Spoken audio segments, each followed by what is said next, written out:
तो पाकिस्तान लड़ सकता है, दुइयों को लड़ सकता है पाकिस्तान। अरे हम ही लोग का बेटा है भाई।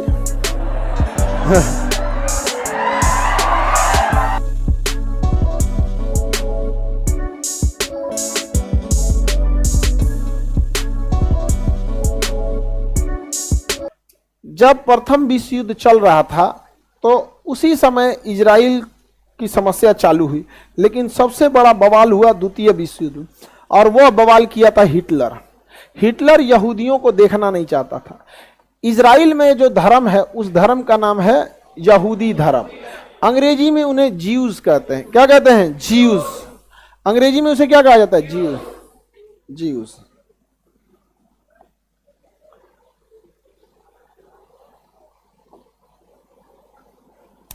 लोकेशन देखिए, ये सारा तांडव कहां हुआ था? यूरोप में। सारा तांडव यूरोप में हुआ था यहां पर।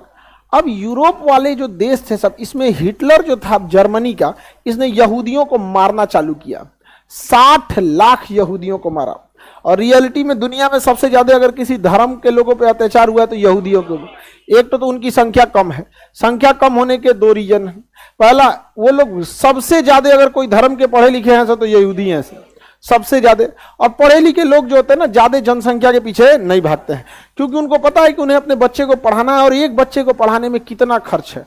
जापान में एक बच्चे को पढ़ाने में इतना खर्च आता है कि वहां के लोग एगो से ज्यादा बच्चा ही नहीं होता वहां पे। हमारे यहाँ पढ़ी तो ना तो क्या हो गई, कुछ दुकान खोल दे तो लेबर खटेगा, नहीं समझा। तो हमारे यहाँ ऐसे कोई बहुत बड़ा ऐसे जनसंख्या को लेकर प्लानिंग नहीं है। लेकिन एक तो पहले ये बहुत पढ़े लिखे हैं, आगे बढ़े। दूसरा, यहूदियों का एक रूल है कि यहूदी पैदा होते हैं, बनते नहीं है। आप कहिएगा हमें यहूदी बना लीजिए, भगा देगा। कहेगा नाश्ता कीजिए, खाना खाइए, यहूदी के बारे में जानिए, लेकिन आप हमारे यहाँ आ नहीं सकते। और हमारे यहाँ आज जाए यहाँ पे हम लोग क्वालिटी नहीं क्वांटिटी बढ़ा रहे हैं। समझ में आ गई ना? कोनो अकलेल बकलेल चलाओ, बवाल करो, चुगलो, कोई मतलब नहीं है। तो ये दो रीजन है जिससे कि उनकी जनसंख्या कम है। तो यह हिटलर ने देखा कि दूसरा आदमी यहूदी बन ही नहीं सकता है, तो एक काम काहे ना करें, हम सब यहूदी को निपटा दे। तो हिटलर ने सारे यहूदियों को निपटाने के लिए सोच लिया। हिटलर ने क्या सोच लिया? सारे यहूदियों को निपटाने के लिए सोच लिया। इसलिए यहूदियों को पकड़ पकड़ लगा मारने। और वो एक कैंप बनाया था, कंसंट्रेशन कैंप। वहां पे ले जाके उन लोग को मार देता था, या फिर अपने डॉक्टरों को दे देता था उस पर रिसर्च करने के लिए। जैसे कोई हार्ट अटैक का दवाई बनाया तो किसी को खिलाएगा तो सोचा पता चला मार दिया, तो ओकरे पे ले जाके बड़ी बड़ी मारा था इस कंसंट्रेशन कैंप में यहूदियों को। लेकिन आप याद रखिएगा, जिन्हें ऊपर वाला भेजा है उसे नीचे वाले कभी मिटा नहीं सकते। यहूदियों को भी ऊपर वाले नहीं बना के भेजा है। इतने खराब रहते तो नहीं बनाता। जैसे डायनासोर उठा लिया कि नहीं उठा लिया। अब जमीन पे दो पैर पे चलने वाले को लगता है कि डायनासोर को उन्होंने खत्म किया, ये सारा जाति धर्म निपटा देते सर डायनासोर वाला। कहता आज फॉरवर्ड जात के हैं, आज नाश्ता में फॉरवर्ड चलतो। फॉरवर्ड जात के मोहल्ला में घुस जाता डायनासोर, अब भूज के खा जाता, कच्चे खा जाता ना डायनासोर उठा के। अब उसके बाद प्लान बनाएगा कि अच्छा अब चलते हैं यादव जी के मोहल्ला। और डायनासोर किसी को पहचानता है?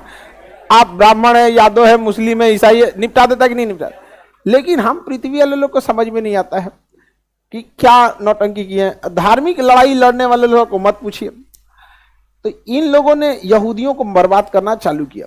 अब यहूदी जाए तो कहां जाए? यहूदियों को भागने के लिए कोई जगह नहीं था, और हिटलर ने छोड़ा नहीं था। छोटे छोटे बच्चों को मरवा दिया था। खाना कैसे देता था? कैंप पे रखा था। कैंप मतलब समझिए गांधी मैदान जैसे देख रहे हैं ना, वैसे चारों ओर से घेर दिया। भाग नहीं सकते हैं। बाहर 50 को पुलिस खड़ा, जो भागे मार दो उसमें। अब 10,000 आदमी रखा है, आज 100 आदमी का खाना दिया उसमें। धीरे धीरे मरते रहेंगे यहाँ पे। बहुत लोग को मरवा दिया। अब इसमें यहूदियों को लगा कि अब हमें अपना देश होना चाहिए। तो पहली बात उनके अंदर अपने देश की एक भावना जागी यहाँ।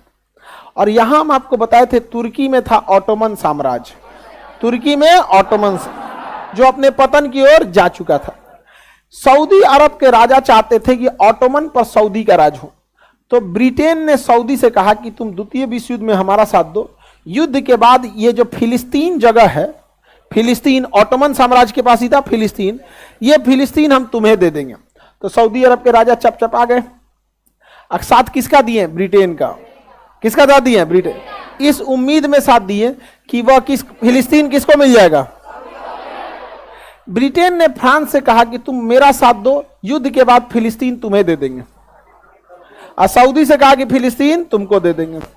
दोनों किसका साथ दिया? सब ब्रिटेन ने। ब्रिटेन ने रसिया से कहा कि तुम हिटलर को मारो, बदले में हम फिलिस्तीन तुम्हें दे देंगे। समझ में आ गया कि नहीं?